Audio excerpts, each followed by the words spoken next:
Merci beaucoup, messieurs de la presse, d'avoir bien l'invitation. Je voudrais vous entretenir de 3 situations que notre service a eu à gérer ces derniers temps.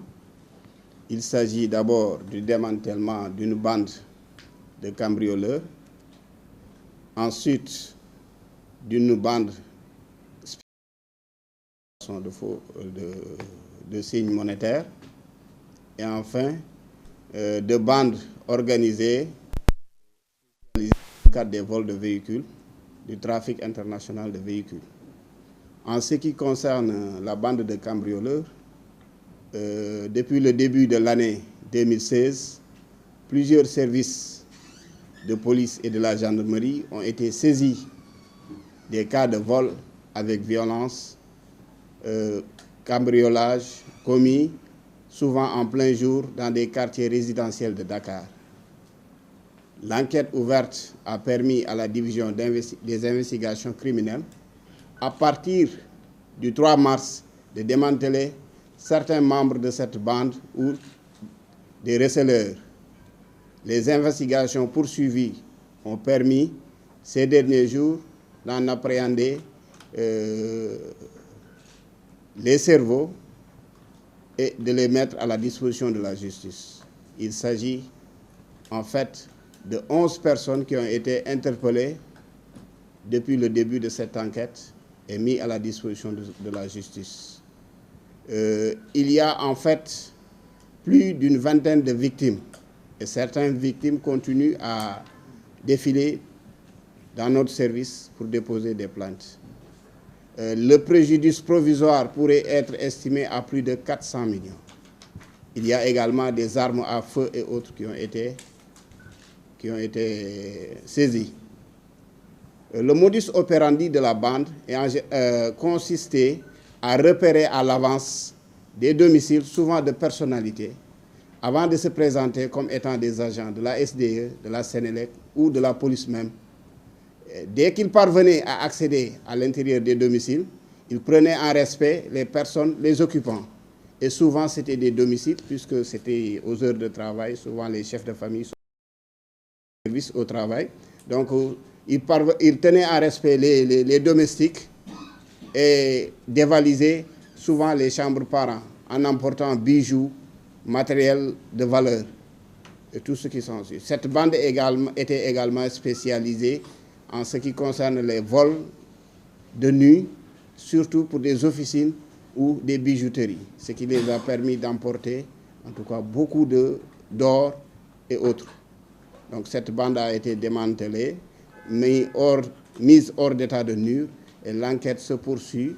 Nous espérons pouvoir procéder à d'autres interpellations. Donc ils ont été présentés au parquet pour association de malfaiteurs, vol commis en réunion avec violence, usage avec armes à feu, usage d'armes à feu, de véhicules, blanchiment de capitaux, recel et complicité de blanchiment de capitaux. Donc pour la deuxième affaire, il s'agit d'une bande spécialisée dans la contrefaçon de signes monétaires ayant cours légal au Sénégal. La division des investigations criminelles a été informée de ce qu'une bande était en train de se préparer pour, en tout cas, procéder à la contrefaçon de billets de banque. Donc, un dispositif a été mis en place et nous a permis d'interpeller hier matin 4 individus dans une discothèque du centre-ville. Ces 4 individus ont été pris en flagrant délit. Donc, il a été saisi par devers eux plus de 8 millions de francs CFA en billets authentiques, 20 blocs de 1 million de billets noirs avec des logos de la BCAO, autant pour moi, avec des logos de la BCAO, un arsenal constitué de matériel permettant de faire la contrefaçon. Et ces individus interpellés et gardés à vue, une perquisition a été aussitôt faite à leur domicile.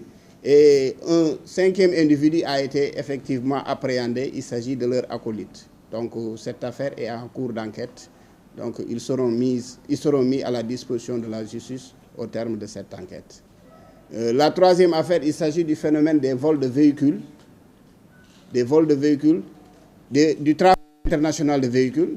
Au début de l'année, nous avons pu quand même saisir près de 40 véhicules constitués de 20 automobiles et de 20 motocyclettes, souvent des véhicules de luxe. Vous avez entendu tous parler du phénomène des Range Rover volés en Europe. 20 individus ont été mis à la disposition de la justice dans le cadre de cette enquête. Et cette traque, en tout cas, se poursuit. Et tous ces résultats ont été obtenus grâce à l'engagement des personnels de la DIC. Toutes les brigades confondues se sont investies pour que ces résultats soient réalisés, grâce à l'appui de l'autorité, notamment du directeur de la police judiciaire, du directeur général de la police nationale et du ministre de l'Intérieur, qui nous ont mis dans de bonnes conditions de travail, et grâce au soutien de la justice également, notamment du procureur de la République. Donc, je vous remercie.